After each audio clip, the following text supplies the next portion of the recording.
বাবা, তুমি যেন সবজির বাজার নিয়ে বসে গেছো। হ্যাঁ, হ্যাঁ? সবজির বাজার নিয়ে বসে গিয়েছি। আর নিজে হাতে কাজটা গুছিয়ে করি বলেতে জানো তো বন্ধুরা, অনেকটা সময় যায় আর ভালোও লাগে। আর সব কোথায় আছে না আছে সবটা কিন্তু আমি জানি। আর নিজে হাতে কাজ করি বলে অনেক আনন্দও আছে। আজকে ভেন্ডি করব, ঠিক আছে? ভেন্ডিগুলো নিয়ে নিয়েছি, আর ভেন্ডি ভাজলে একদম একটুখানি হয়ে যাবে। আর কোলে দেখো কতগুলো পাতিলেবু, আর প্যাকেট প্যাকেট করে গুছিয়ে রাখছি, তাহলে অন্য সময় হলে কি হবে, আমার কাজ করতে সুবিধা হবে।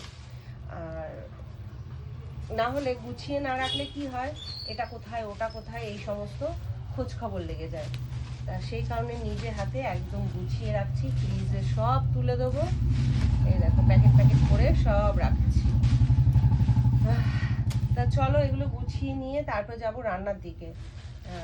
রান্না কি করি, ভেন্ডি তো করবো, আর তার সাথে কালকের কিছু রয়ে গেছে বলতে একটু চিকেন রয়ে গেছে, তারপরে পাট শাক রয়ে গেছে, উচ্ছে আলু ভাজা রয়ে গেছে। তা দেখা যাক আর কি করা যায়। সাথে ছেলেকে নিয়ে একটু চিন্তা। আজকে মাছ টাছ কিছু আনতে বারণ করেছি, মাছও আনতে বারণ করেছি। একটু চিকেন আছে কি আছে না দেখতে হবে, কতটা কি আছে।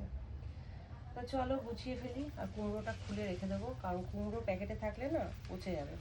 সে ফ্রিজে রাখি আর যেখানেই রাখি।